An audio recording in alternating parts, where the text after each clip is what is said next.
Well, thanks a lot for the invitation. I'm very happy to talk to you and interact with you. I'm also honored to be asked by philosophers to talk. I have probably more interest in philosophy than my average colleague, but I have to say, and this is a sin that I want to confess, that I'm probably more fluent in continental philosophy than in philosophy of science. But I will try to give you a point of view on string theory, a little bit based upon my work, but I hope it's going to interest you and maybe it's not too trivial for you, okay? So the title of my talk is Can We Make Sense Out of String Theory? And I like to have titles which refer to other things. And actually, now we're still having already trouble with that. Okay, it's okay. Now, my title is actually a variation of a famous article that Gerard Toft wrote in 1977. So Toft, I think it's interesting to give also the context of this article. So the article is called Can We Make Sense Out of Quantum Chromodynamics? So you just change quantum chromodynamics by string theory. And why was Toft writing this article? Well, this article was written shortly after people discover asymptotic freedom in QCD. So asymptotic freedom is this property that tells you that if you are at high enough energies, you can actually use perturbation theory to do calculations in QCD, okay? So at that time, observables in QCD were actually only defined by a perturbative series in what is called the coupling constant. The coupling constant is what gives you the strength of an interaction. So when the coupling constant is weak, you can try to approximate the formula you want to compute as a power series around G equals 0, okay? And the work that went into producing this kind of thing was enormous. First, you have to define the theory. Then you know that when you actually do calculations naively in this theory, all the coefficients of the theory are going to be infinite. So you have to do something which is called renormalization of the theory. And this was a highly non-trivial procedure. Now, when Toft wrote this article, he, among other people, have proved that you can renormalize the theory so that you can actually calculate the series, which is actually good in principle to describing what happens for quarks and gluons at very high energy. Well, one surprise that people found also around that period is that this series is actually a very bad series. If you're a mathematician and if you're a mathematician and I give you a power series, the first thing you have to ask is the series convergent or is divergent? Is the series going to have a non-zero radius of convergence or not? And then it turns out that if you want your series to be convergent, these coefficients cannot grow very fast. Because if they grow very fast, no matter how small G is, this series is not going to be convergent, and it's going not to define a function. So this is, if you want, the mathematical aspect of the series. This series was worked out as a physical description of a process, but when you actually write it down, you find that indeed these coefficients grow incredibly gargantuanly, like n factorial. There is no chance that this series is going to converge. Technically speaking, you say that the radius of convergence of the series is 0. So actually, if you want to calculate something that depends on the coupling constant QCD, it turns out that perturbation theory gives you a meaningless expression. So this expression, mathematically speaking, is just meaningless. What's the catch here? The catch is that this series also is not converging, is what is called an asymptotic approximation. So this means that if G, this coupling constant, is very, very small, which means in QCD that the process is happening at sufficiently high energies, then this is going to give you a good approximation to what you are computing. But it's just an approximation. There are some techniques that can improve your life, but in principle, this means that this series always will give you an error. And it's only going to be valid if G is very small. If G is sufficiently large, the error is so large that the expression doesn't make any sense, okay? So what is very important is that this cannot be used to define the theory in general. You cannot use this series as a definition of your theory. And in particular, it doesn't describe the world at low energies. So QCD exists at low energies, and you are made out of stuff from QCD. But this series that people work so hard to define, to construct, cannot describe the world at low energies. Okay, so that's why Toft was asking, can we make sense out of QCD? Because at that time we only had the series. The series doesn't make sense, strictly speaking. Okay. So what I'm going to do in this talk is to explore the issue raised by Toft, and in particular discuss the status of string theory with respect to this issue. So, and a sort of I'm not a philosopher, so I'm going to put my hat of amateur philosopher. And then I thought it was useful to actually introduce three levels at which working physicists construct their theories. I mean, I don't know if there is technical literature on this, but I have to say that these ideas came out last year when I had to give a series of lectures at Les Souches on non-perturbative string theory. And then, I wanted to introduce what the subject. So I wrote some sort of long introduction to these lectures in which I sort of cook up this story. So I will present it to you in a sense devoid of technical details. So maybe it's useful for your thinking about this thesis, okay? So I'm not going to discuss the metaphysics of string theory because I'm not going to talk very much about reality. I'm going to discuss more the status of string theory as a theory, okay, as a theoretical construct. Okay, so what is the first level I'm going to distinguish? The first level I'm going to distinguish is the first level that Toft presented in his talk, which is defining your theory through a perturbative series, okay? And you see, this is not that common. This only became common historically with the advent of quantum field theory, okay? Even in quantum mechanics, the period in which the theory was only defined by perturbative theory was very short, okay? So most of the time, we don't really define your theories through perturbation theory. For example, you think about classical mechanics, you can't do perturbation theory in classical mechanics. I mean, this is a well-established field, but classical mechanics was never defined by a perturbative series. But in QCD, in quantum field theory, people for many years had to define the theory, had to try to define the theory only through perturbative series. Also, this is not how many theories started. We know that these perturbative series are very important in quantum mechanics. And there are important reasons why they are important. One thing that maybe you have heard about is the WKB method. The WKB method is a way of doing perturbative series in quantum mechanics in which the coupling constant is h bar. And this is very important conceptually in quantum mechanics because of what you could call the pictorial view of quantum mechanics. We want quantum mechanics to resemble the classical world in the classical limit in which h bar goes to 0. And this means that WKB approximation allows you to interpret quantum mechanics as a deformation of a classical theory. So perturbative methods are only not useful technically, but they are also useful interpretatively, okay? Now, this is also important historically because often the first incarnation of a theory is through a perturbative series. This is not the case of classical mechanics, as I said, but in a sense, it's true of quantum mechanics. Because in a sense, all quantum theory introduced by Bohr, Sommerfeld, and company, was in a sense the leading WKB approximation to the full quantum theory. Okay. So this is in a sense a first level at which we can construct our theory, and it's very insufficient, but it's a level that has played an important role technically, historically, and conceptually interpretatively. Now, what is the second level at which we could work? Well, before getting into second level, let me point out that many of the series that we define in quantum theory are going to have this original sin of being asymptotically divergent. Remember that I told you that this series, the coefficients that grow so fast that they don't really define good mathematical objects. This is actually true also for quantum mechanics, and in particular the WKB method. Generically, the WKB method doesn't define a good, a well-defined object. So it's very interesting that the classical approximation to quantum mechanics is based on something which actually mathematically doesn't make sense on the spot. You have to work harder to make sense of it, okay? Now, what is the second level in which you want to work? Well, in this second level, you want to definitely go beyond the perturbative approximation.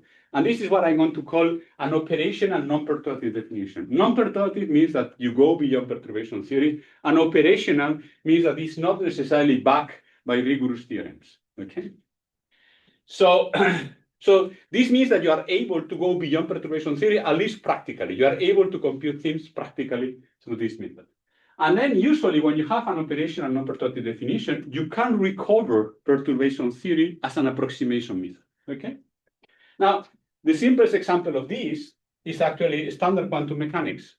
So the advent of quantum mechanics was actually, you can think about the birth of actual quantum mechanics as providing a non-perturbative operational definition of quantum theory, which went beyond all quantum theory. In particular, matrix quantum mechanics or the Schrödinger equation provide operational non-perturbative methods in quantum mechanics that allow you to go beyond perturbation theory. Okay, but this doesn't mean that this is mathematically rigorous. Okay, so let me give you an example of how this goes in order to explain you how these two different levels mix. So this is probably the most technical slide in my talk, I hope. So let me give you an example. Imagine that you have what is called an harmonic oscillator. So you have an harmonic oscillator, p squared plus x squared over 2, and then you add a perturbation gx to the 4th. Well, the harmonic oscillator is a cheesecake. Everybody knows how to do this, okay? So you can calculate all the energy levels in quantum mechanics of the harmonic oscillator. That's actually one of the first things that you do in quantum mechanics. But if you introduce this harmonicity, you cannot really use purely analytical tools. So one possible tool is to use perturbation theory. So what you do is say, okay, let me approximate my ground state energy, for example, as a power series in G. The first term is the result of the harmonic oscillator, and then I'm going to perturb away from this. This is an exercise that many people taking a course in quantum mechanics have done. And then you get a series, and this series is again factorially divergent. You know, you cannot sum this series for any value of G, as small as you want, okay? This is a factorial divergent series, so it doesn't really define a function, okay?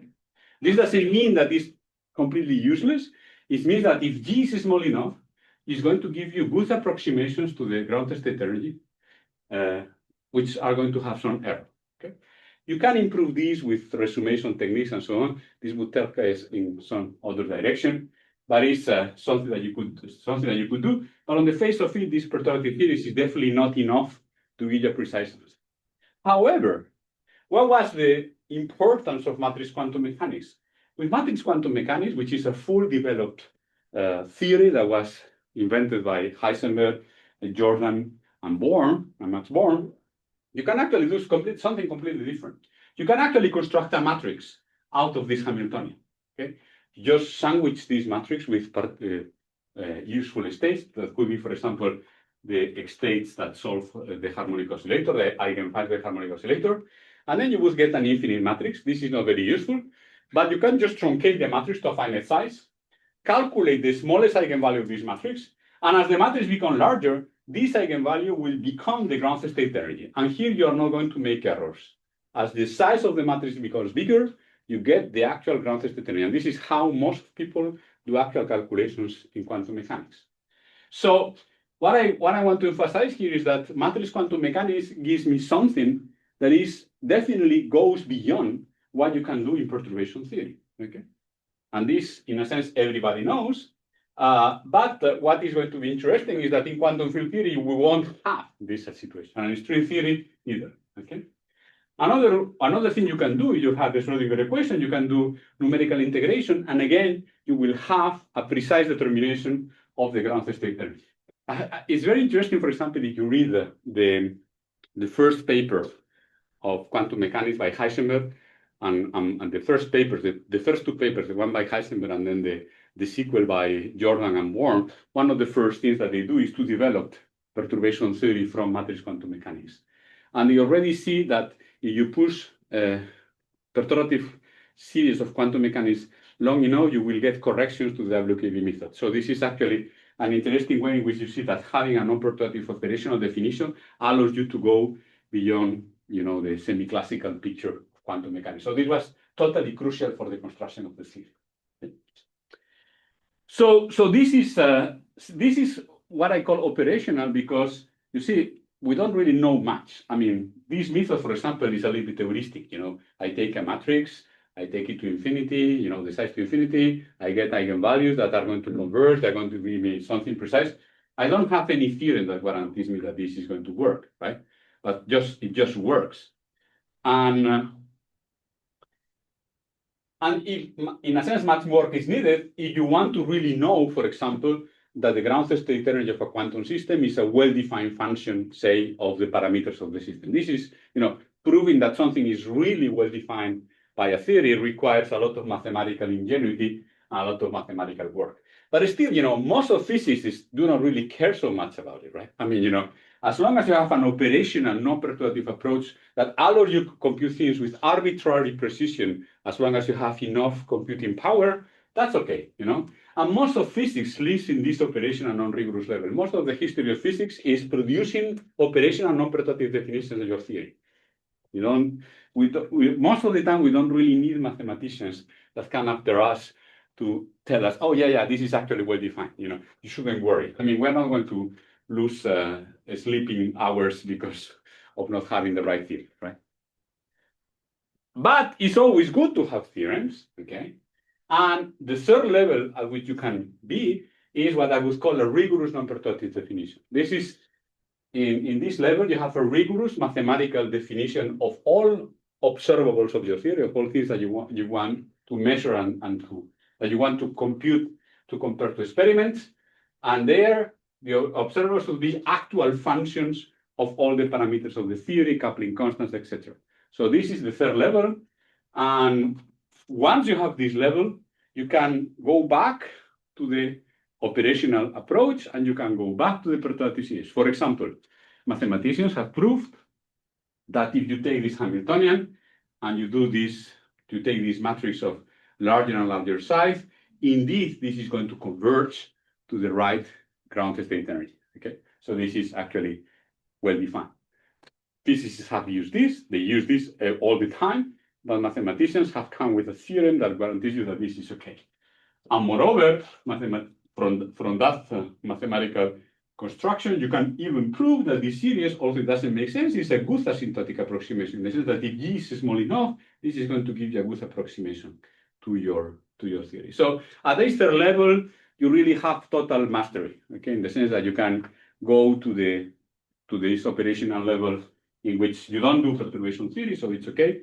But you can also understand perturbation theory better, okay? So, and in quantum mechanics, we have a beautiful example, which is if you want to really define quantum mechanics rigorously, you have to use the theory of self-appliant operators in Hilbert space. And this was one major development in the birth of quantum mechanics, due mostly to von Neumann, okay? Now, as I say, you know, this is not something that we really need, and physicists are not always directly concerned with this. So let me tell you this anecdote, just to relax a little bit. You know, I found this anecdote in the book of Peter Lacks on functional analysis. So Friedrichs, which is a mathematical physicist who is working on this development by von Neumann of the mathematics of quantum mechanics, goes to meet Heisenberg and said, "Oh, Heisenberg, we are so thankful to you. Thanks to quantum mechanics, we have been able to develop this fantastic theory of operators in Hilbert space, and this is really great. But, you know, we have paid you back. Mathematicians have actually done hard work, and now we can give you something back." And say, Heisenberg, like what? And then he says, you know, we now know the distinction between symmetric operators and self-adjoint operators. And Heisenberg says, what's the difference? So there is this fine-tuned difference in functional analysis between a symmetric and a self-adjoint operator, you know. And of course, you know, this is something that mathematicians work it out after a lot of work. Like Heisenberg, of course, was totally unaware of this super sophisticated distinction.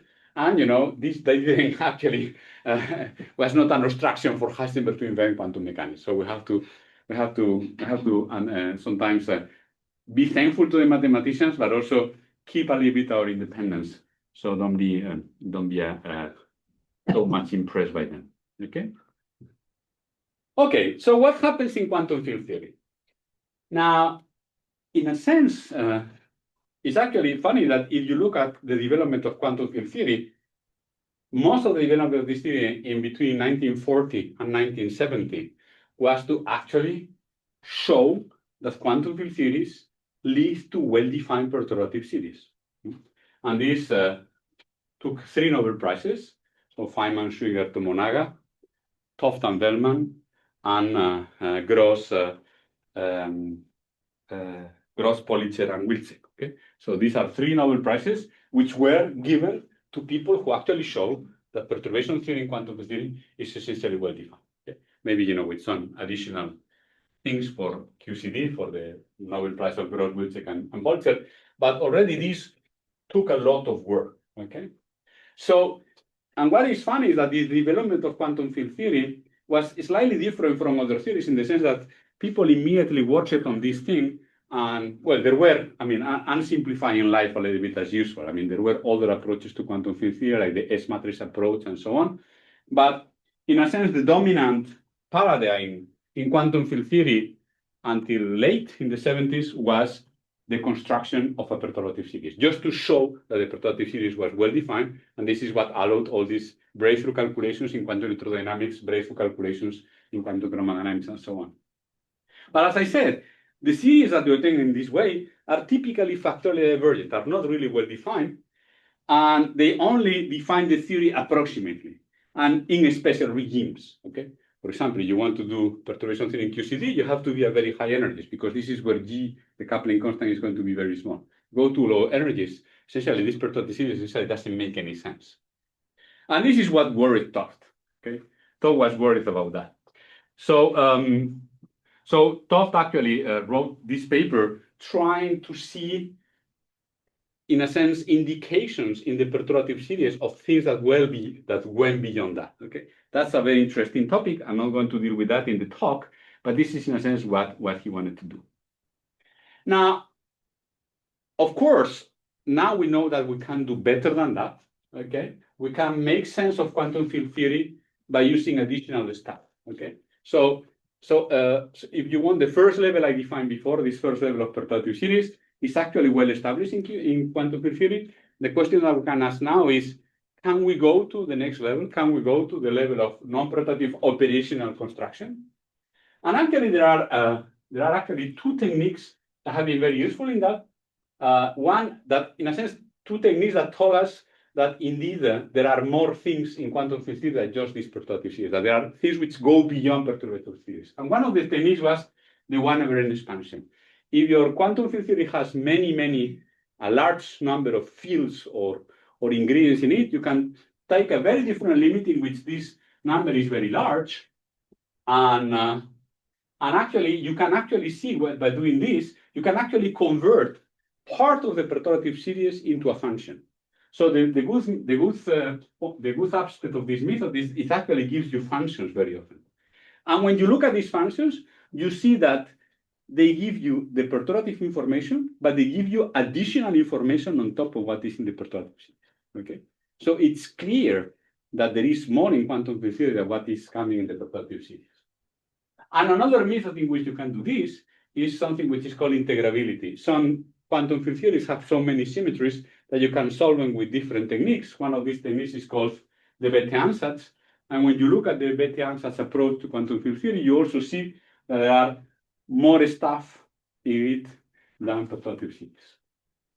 Now, the problem with these things is that they are not generic. They are not generic aspects of quantum field theory. If I give you an arbitrary quantum field theory, it's definitely going to be integrable, and very often you cannot use a one-over-n expansion. For example, if I give you, I don't know, lambda phi for theory, you can cook up a large inversion of it, but you cannot really use these techniques. Okay. So there was something that for me conceptually was very important, and I think in a sense this is what allowed quantum field theory to go to the second step, to this second level of non-perturbative operational definition, which was quantum field theory on the lattice. Okay, so quantum field theory on the lattice provided an operational non-perturbative description for many theories, including in particular quantum chromodynamics. Very interesting, if you read the article by Toft, Quantum Field Theories on the Lattice, the article by 1977, where Toft was asking, can we make sense out of quantum chromodynamics? Quantum field theory on the lattice was essentially in its childhood, right, in its infant. So Toft couldn't really appeal to that to define quantum field theory. But of course now, quantum field theory on the lattice, it's a really it's really a very developed tool, and also we cannot answer all questions in quantum field theory using this approach. It really goes a long way towards addressing this issue. And what is interesting in this theory is that it's an indirect definition of the theory.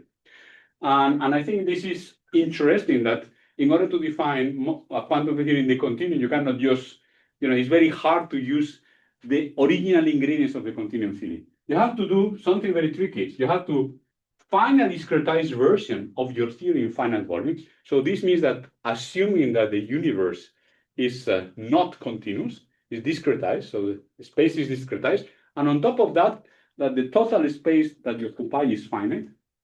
So you do this, and then you have to take a double limit in which you go to zero spacing and infinite volume, okay? And these people do numerically, these people do in computers. And we don't really have theorems that show that this is okay. It's a little bit what I was telling you before with these infinite matrices in quantum mechanics. I mean, you take a finite matrix and then you try to make it very large and you see that this works. Here is the thing. You take your space to be discretized and finite volume, and then you go to the limit of large volume to the limit of zero spacing, and you see that this converges. And this is, in a sense, one of the first examples of an emergent structure, because continuum space in a quantum field theory, in a sense, you cannot define it directly. You have to define it through this procedure if you want to be non-perturbative. Okay. So this is really an example of emergence of both the physical theory and conventional spacetime. And it's actually interesting because you can actually define this theory in many different ways. So you can change the details of the microscopic theory, and in the continuum, you will find the same theory. Okay, so many different discretizations lead to the same theory. So we think about the theory and the theory in the continuum more like as a universality class of microscopic constructions more than something in itself. Okay, and that's very important. However, here I'm trying to use philosophical jargon. Ontologically, the ingredients in the lattice theory and the continuum are in a sense similar. Okay? You don't have completely different things. You want to discretize a gauge theory on the lattice, you have to take a gauge theory discretized, so it's a sort of elementary thing to do. So this really looks like a gauge theory. For example, you want to do QCD on the lattice, what you're going to do is something very, very similar to QCD. So you're going to discretize. You change derivatives by difference operators and things like that. But the theory really looks a little bit the same. So the theory in the continuum emerges from the lattice definition, but from ontologically similar ingredients, if you will. Okay? With all these caveats that there is some non-trivial limit to be taken here. Okay? Now we will see that things in string theory are very different, at least what I'm trying to tell you is different from this. Okay? Okay. Now, can we go in? So, lattice field theory is a non-rigorous operational non-perturbative definition of quantum theory. Can we go to the third level?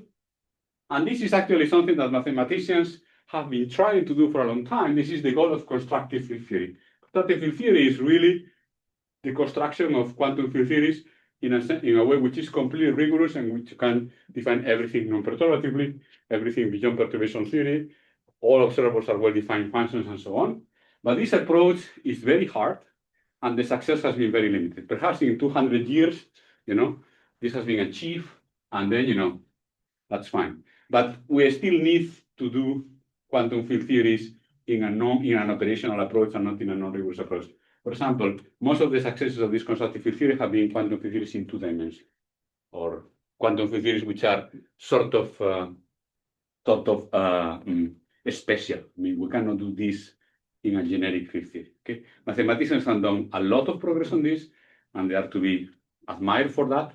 But it's true that in practice, physicists cannot just rely on these mathematical constructions in order to do actual calculations in quantum field theory. Now, what happens in string theory? Okay, that's the main point of my discussion. So in string theory, life is slightly more complicated. Now, in quantum field theory, of course, we can have many parameters, but when we think about quantum field theory, there are really just one coupling constant, one thing that tunes the interactions. Now, in string theory, we have actually 2 coupling constants.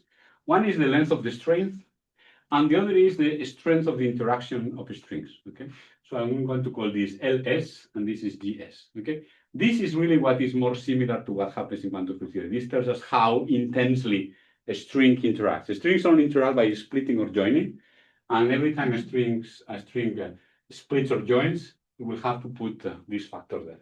Okay, and then of course the string length is what tells you that the string theory is different from particle theory. So particle theories should be obtained when the length of the string goes to 0 size. Okay. Now, in string theory, we also have the analog of a perturbative series. And this is this famous genus expansion, okay?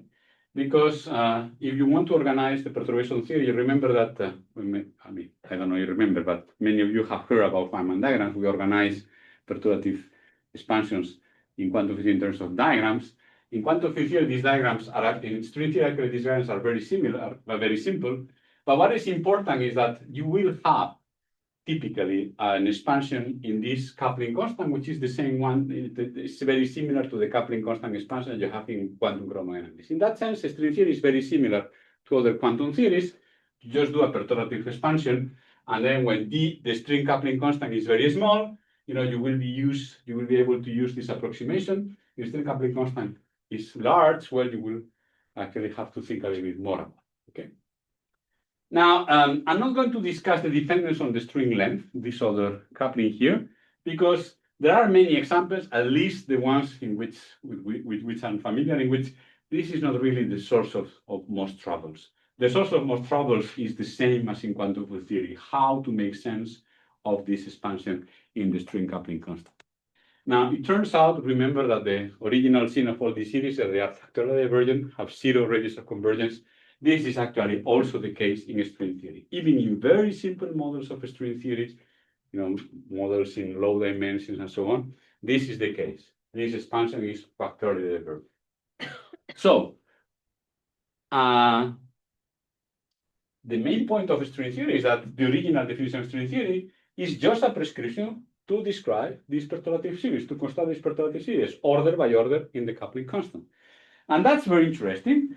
In the sense that this is very different from what happened in quantum mechanics. Imagine that quantum mechanics was born by somebody, by Schrödinger or Heisenberg or whoever, giving you an instruction of how to compute perturbative series. That would be a very strange origin for a theory.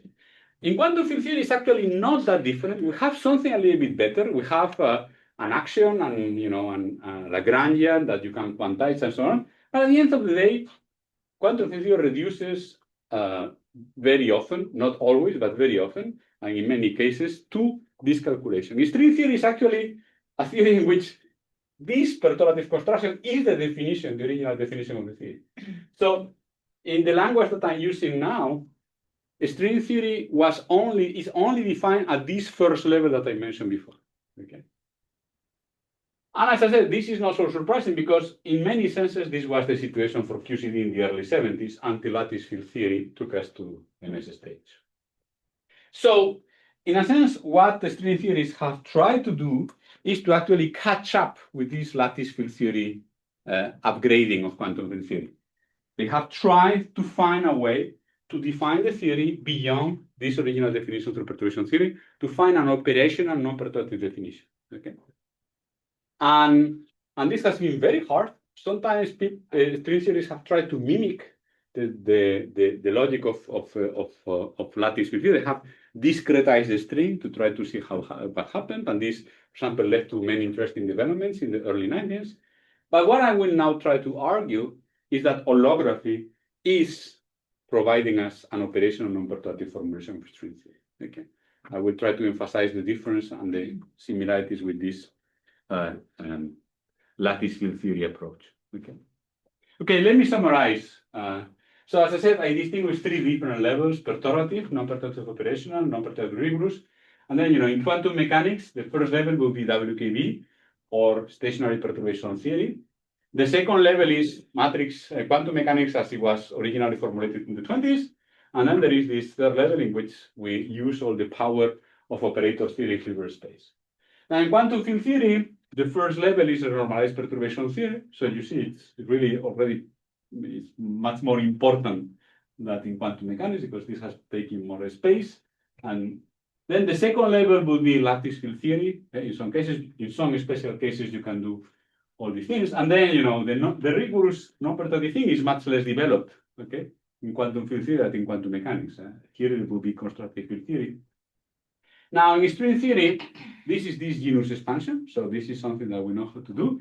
And now I want to claim that here we can put holography. Here, I don't know what to put. Okay? Maybe maybe if I think I can come with something like this, but anyway. So let me try to argue why holography works in this way. So this is a vast subject, and I know many people here are interested on that. Manu's probably talk about this in more detail. So I'm not going to give you the more general definition, characterization. I'm going to give you more a point of view on holography, which is more in the line of what I have been discussing in this talk. So in holography, we typically postulate, and everything I say here, I think deserves an interesting philosophical scrutiny, okay?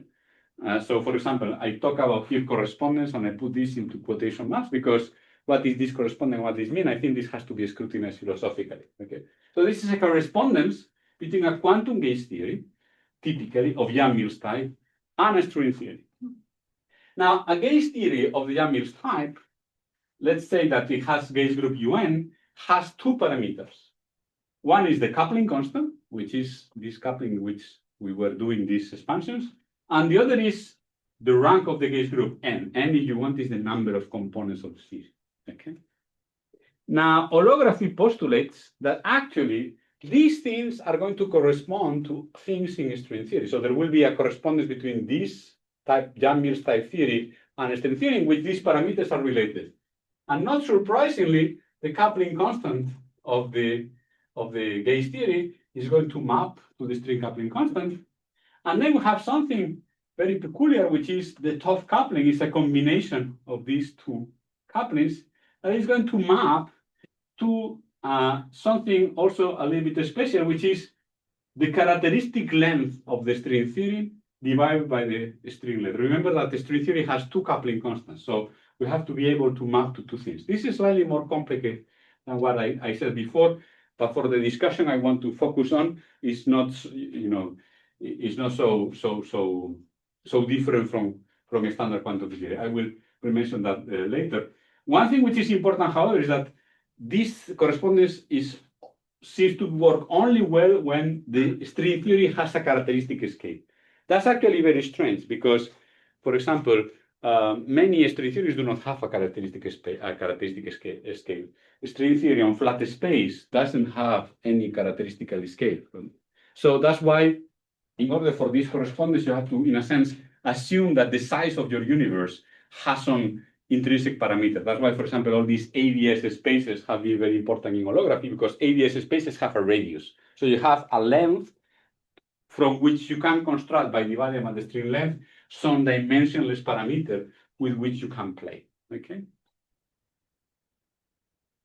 Now, in this correspondence, observables in string theory corresponds to observables in the field theory.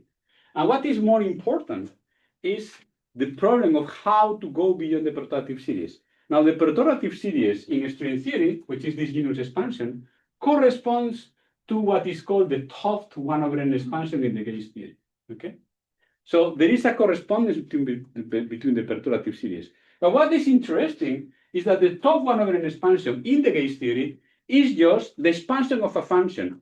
You have a function underlying this. Okay, so if you have a function in the gauge theory side, you can just take it back to the string side, and you can use this gauge theory side to define the function which is behind this genus expansion.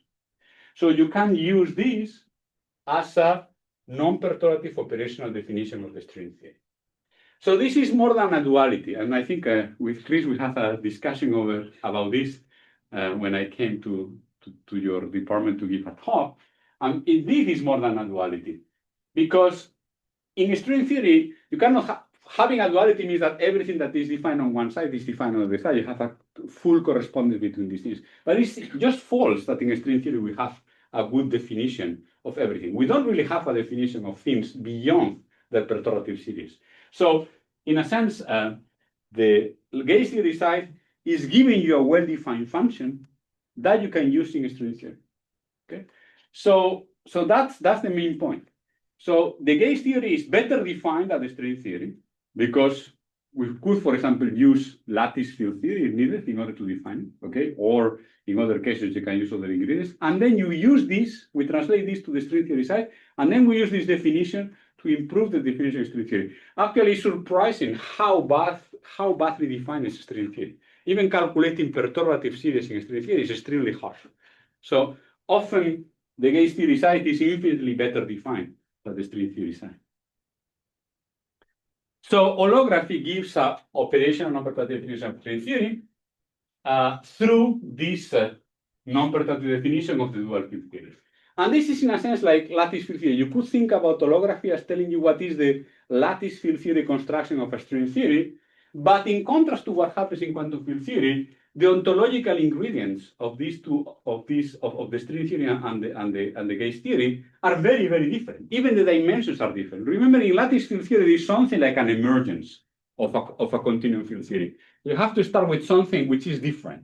But the ingredients that you are starting with have a family resemblance, as Wittgenstein would put, to the other ingredients that you want to end up, right?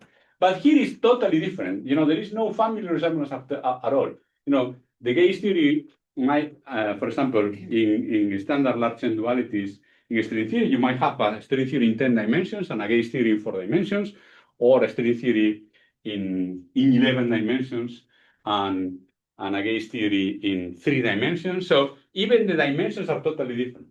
So that's what is funny in these dualities. Okay. So to give another example, remember that if you have an operational non-perturbative definition, you have to be able to derive the perturbative series, right? That's why, for example, you take a course on quantum mechanics, they're going to give you first the Schrödinger equation, and then you're going to derive perturbation theory from the Schrödinger equation, right? So the perturbative series has to follow from the non-perturbative definition. If you look, for example, how lattice field theory reproduces the standard continuum perturbation theory, this is actually one of the first things that you read in lattice field theory. And the fact that the things are ontologically similar makes this proof very simple.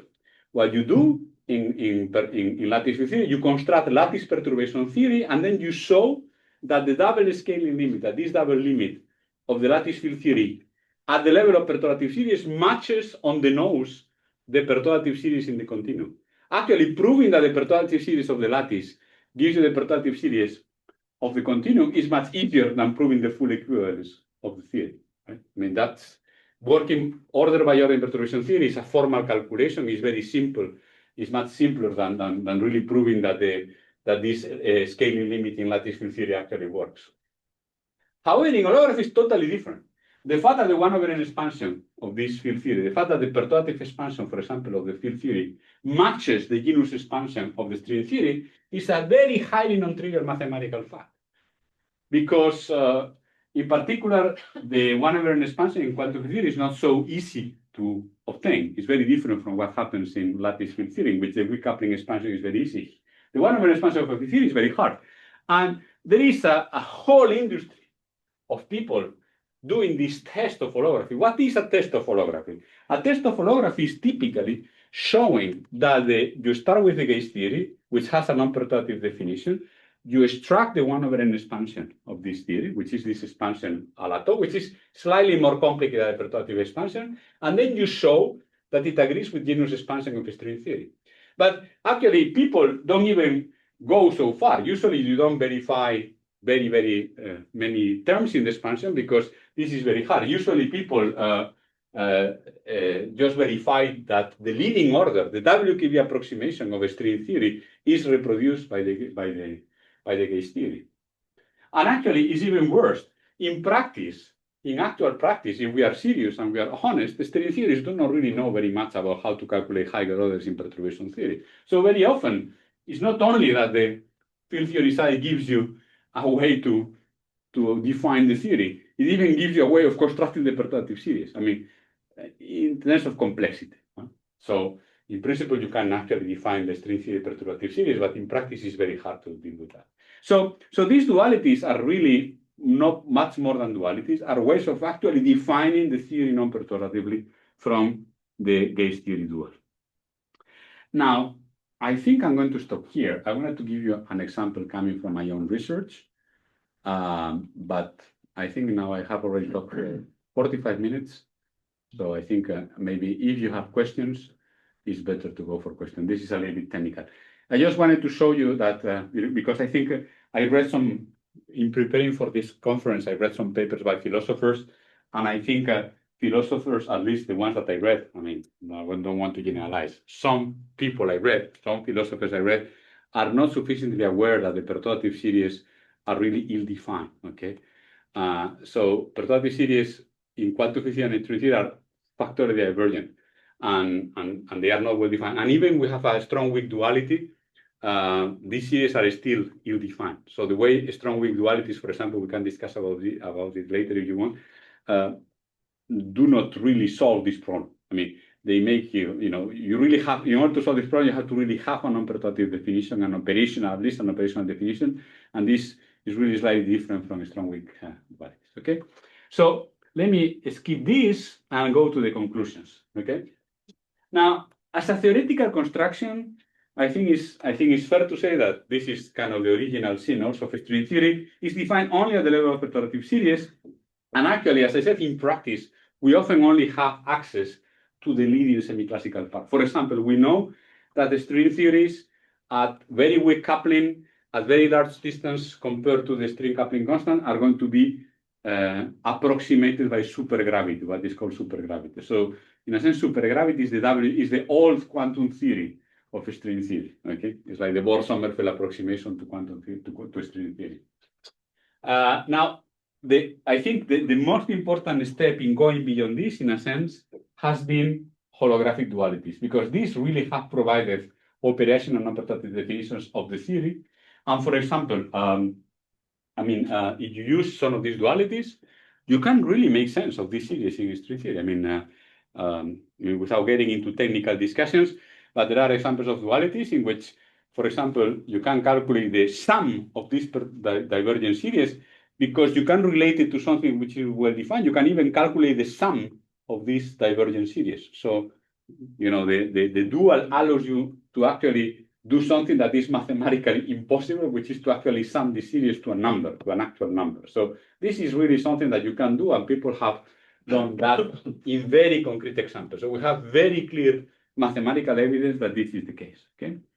But I think what is maybe interesting philosophically is this mismatch. I mean, I think it's interesting to compare this to what happens in quantum field theory, with lattice field theory, and also the difference. And I think the difference is that the fact that the dualities in string theory relate very different objects. And I think this is really some sort of new conceptual ingredient that we have in string theory that we don't have in any other theory.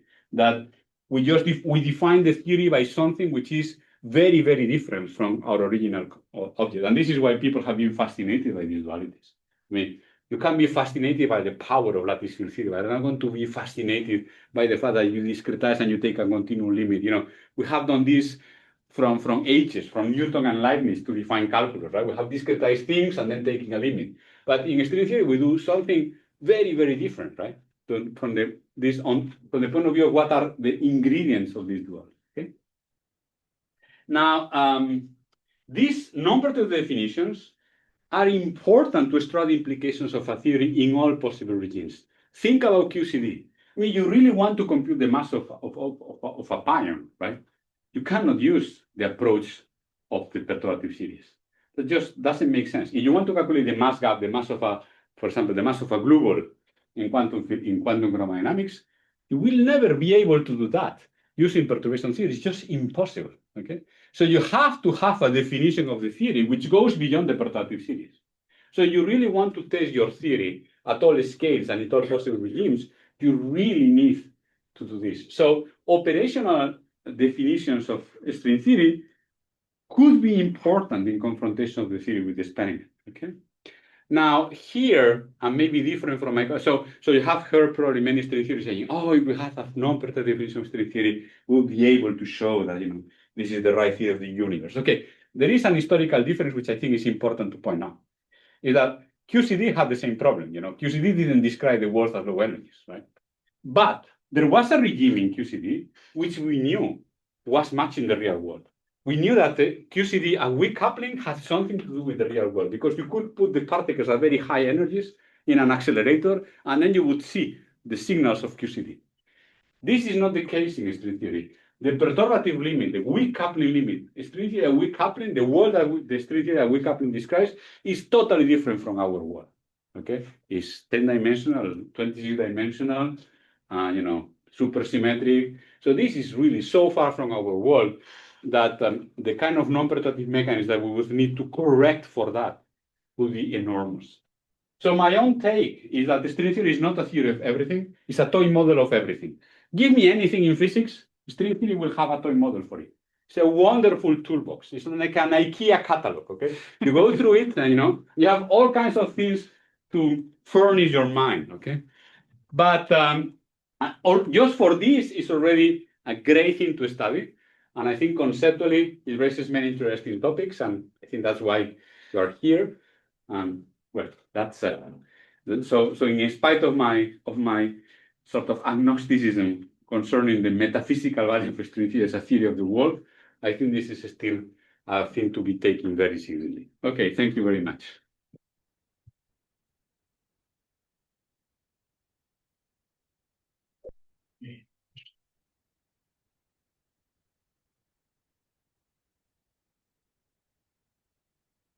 Yes, thank you.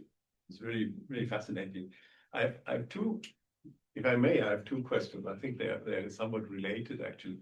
The first is about your statement that that holographic dualities are more than a duality. In light of the fact that an S duality only makes sense if you once one includes non-perturbative perspectives. Is what you mean by that? Could one frame that as saying that holographic dualities are required for making sense of what an S duality, let's say? So it seems to me to say that S duality is kind of living at the perturbative level, and then therefore it's something different from. No, I think we have to distinguish two things. I mean, from the second level, right? I mean that would not quite represent what you're saying, right? No, I mean there are various things, and there are many ways of having S dualities. You could have S duality in the sense that you have a theory in which you know that you can calculate the exact dependence on the coupling constant, and this exact dependence on the coupling constant. So exact means beyond perturbation theory, and you show that this still goes beyond that this actually satisfies the S duality constraints. And we have examples of that. For example, we can calculate things in N=4 super Mills, which is a very special kind of theory. There you can actually, but this is a theory in which, the divergence of the perturbative theories are much milder, okay? So, but you can actually do calculations here, and you can show that this duality works. But you could have a theory, and that's actually, in a sense, why I wanted to show you this example that comes from our work. You can actually have a theory. Imagine I have a string theory, which is ill-defined. You have the series of the theory, which is ill-defined. And then I have a good non-perturbative definition of the theory, okay? And now what I say is that string theory emerges as a strong coupling limit of this definition. That's still an S-dual theory in the sense that the strong coupling limit of the good definition gives you the weak coupling expansion of a string theory. But this doesn't mean that the string theory is well-defined. And actually, this is the example that we worked out. So just very, very quickly. So there is this special type of string theories which are called topological strings. And these are mathematical constructions. These are not considered to be physical theories, but they are actually theories of strings. And actually, one good thing about this is that you really can calculate this genus expansion at all orders, order by order. Okay. Now, we actually found a quantum mechanical dual of this theory. So there is a quantum mechanical model that actually reproduces this perturbation theory. But the H bar of the quantum mechanical model is actually 1/G string.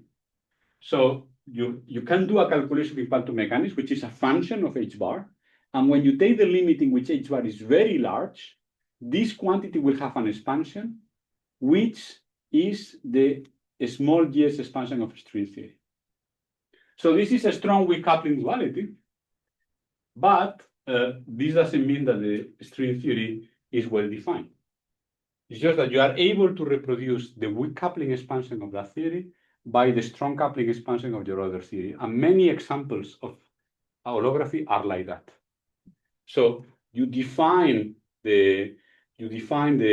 are able to reconstruct the expansion of the string theory, as sort of a strong coupling expansion of the gauge theory, because you have to do this 1 over n expansion, so it's non-trivial. But the string theory is still ill-defined. It's just that you recover this asymptotic expansion in a regime which in your dual theory is a strong coupling regime. It's a regime which is hard to study. Okay, so you can have strong weak coupling dualities without having one of the sides of the duality fully defined. The only thing that you require is that this expansion, which is a weak coupling, is recovered at a strong coupling expansion of the other theory. So that's the kind of example I have in mind. And this is still a strong weak coupling duality in the sense that the coupling is not weak to weak, it's really weak to strong. I had this second part that's Yes. maybe related to it, actually. When you talk about string theory as a toy model of everything, as opposed to a theory of everything, would you? I mean, what would you think of the idea that this seems to be quite focused on what is currently specifiable, while one might call string theory, have a more, let's say, prospective view of string theory. So string theory is indicated by what we know, starting from the perturbative expansion and then adding duality relations and so on, which means that pointing at the theory does not amount to pointing at what we know, but what we think to be that in the end can be cogently constructed from what we know. So based on that prospective view of the theory, would you then go beyond calling string theory a toy model towards saying it is a theory? Or would you think there is a fundamental blocking, let's say? As a theory, I mean, of describing the real world. Yeah. Well, as I said, I think I'm agnostic on that point. But I mean, what I think we can safely say is that the string theory, for example, is a consistent theory of quantum gravity, or has many ingredients to be a consistent theory of quantum gravity, but maybe not inside of the quantum gravity of this world, right? Because already the semi-classical limit of this gravity is not just the semi-classical limit of the gravity that we experience in this world, right? I mean, you take, models of, we have, for example, even in simple models of string theory, we'll have much more many fields than what you see, right? So in that sense, what I think is very important is that the string theory has shown that in order to understand some aspects of quantum gravity, there doesn't seem to be many options, right? For example, I think one message of string theory is that it's very hard to understand black hole entropy without, for example, having some sort of notion of extra degrees of freedom, right? I mean, it's not very easy to have a purely, I think string theory points out that in order to understand quantum gravity, you cannot just tune things a little bit in the standard model plus gravity. You have to do something very more radical. But this might also be our lack of imagination. You see, the fact that the string theory solves these problems doesn't mean that it's the unique way of thinking thinking about these problems. Maybe in 100 years we will be laughing about the string theories, but really, laughing with some understanding and not laughing as Peter Boyd laughs about us, but laughing in a much more constructive way. These guys, they were trying their best, but they missed totally this and that, right? So I'm agnostic on that side, and I think it's healthy to be agnostic in the sense that I don't, I'm in a sense in this, I'm a centrist, I have, these radicals on the left that say that the string theory is the actual theory of the real world, and you believe that, you are just an idiot. And then there are these kind of conservative reactionaries saying that the string theory is just bananas, and so I'm a bit trying to make a sense of this conflicting thing, saying that the string theory is really worth pursuing. I think it's really a huge contribution to human knowledge. It has given us much more many things that you could expect from the very beginning. Even as a mathematician, for example, just the kind of gifts that string theory has given us, it's enormous. It's incomparable with essentially any development in physics. Maybe barring quantum mechanics and things like that. The kind of things that we have learned about mathematics from string theory is much bigger than any other developing field in physics, right?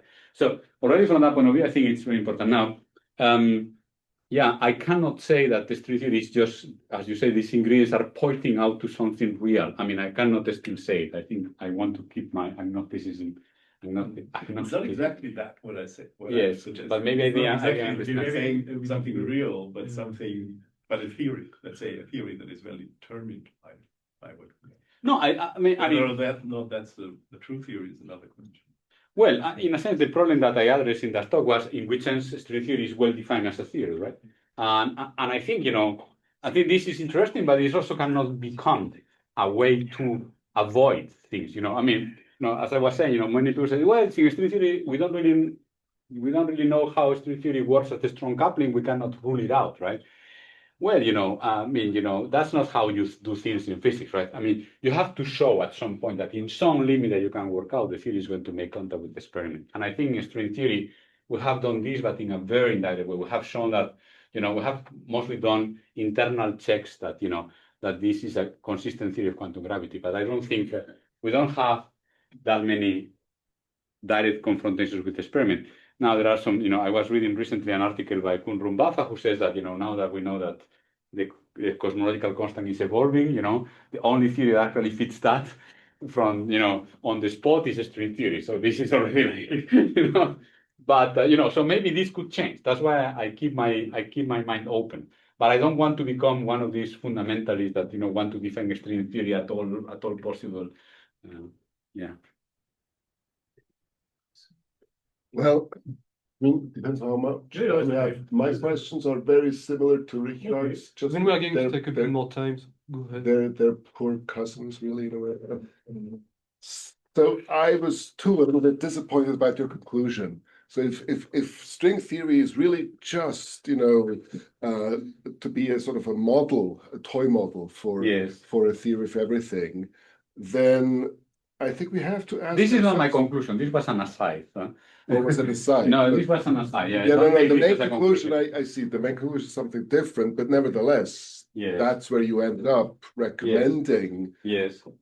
As considering the status of string theory. Yes. But but I have to say that this is also not where I'm an expert on. I'm more an expert on the mathematical structure of string theory. So the confrontation with reality or experiment is a different thing. I'm not an expert on that. This is an opinion. I wouldn't make that the content of my class. But I'm happy to discuss about my question does go in that direction because I am interested in the connection to reality. Yes.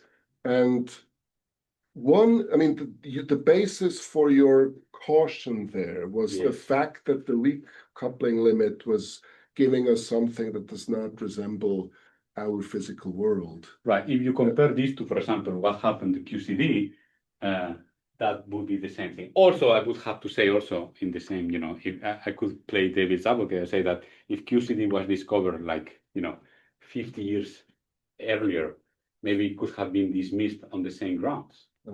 Because you see, what happened with QCD? QCD, you look at the weak coupling, doesn't describe protons and neutrons, right? It describes sort of an ocean of gluons and we are getting to my question then. Yeah. So it seems to me, at least sort of logically, a possibility that maybe we're misunderstanding really or misinterpreting the weak coupling limit. Well, in a way that it doesn't apparently resemble our world, but it may resemble our world in some rather indirect, novel kind of way, which would mean then it might still be in the running for a physical theory. I'm not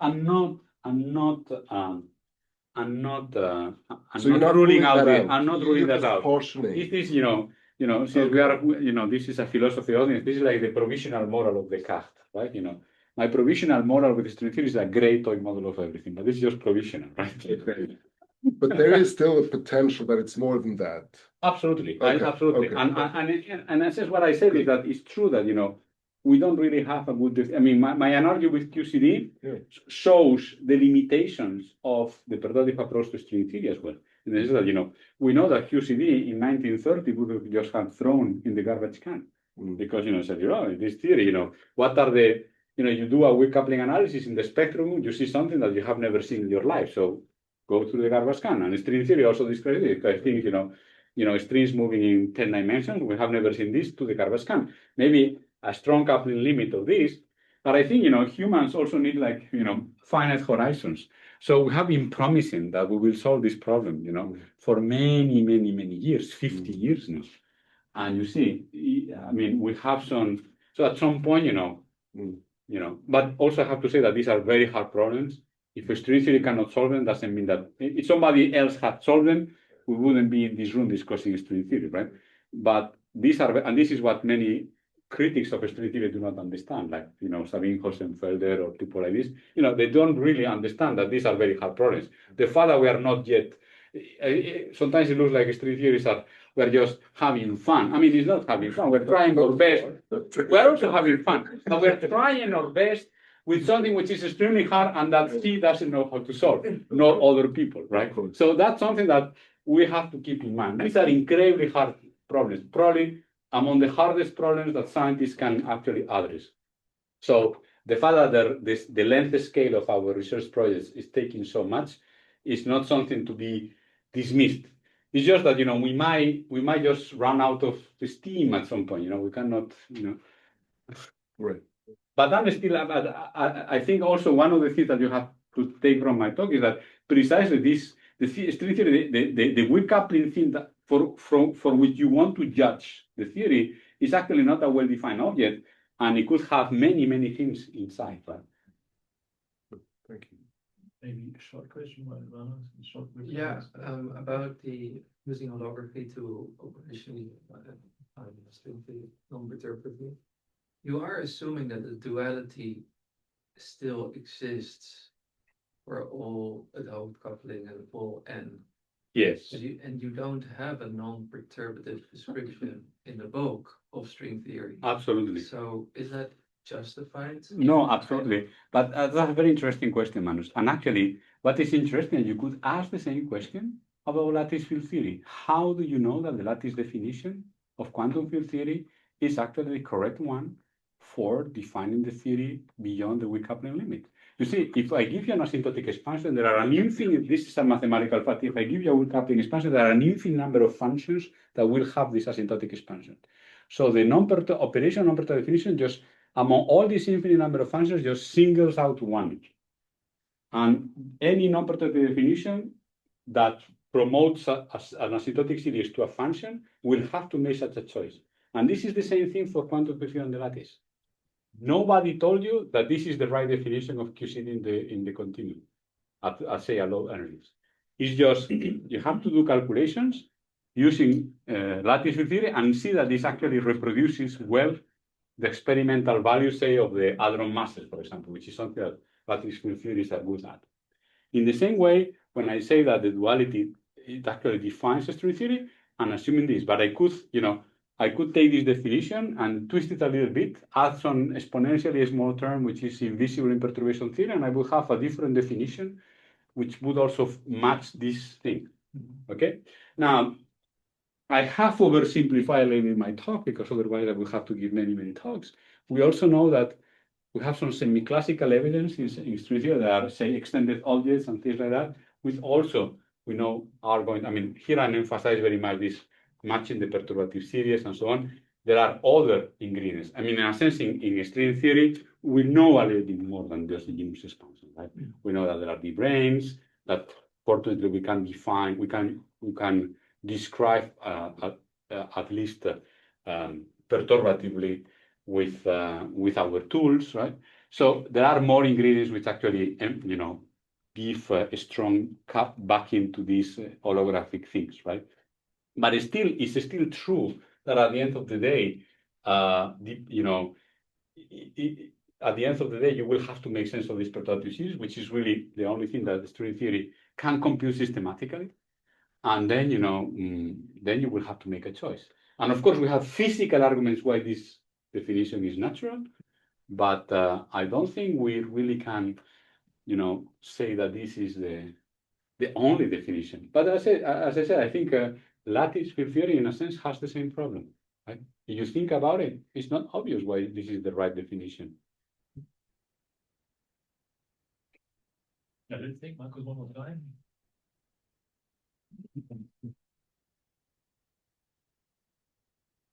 Okay, and then see you all here in 60 minutes.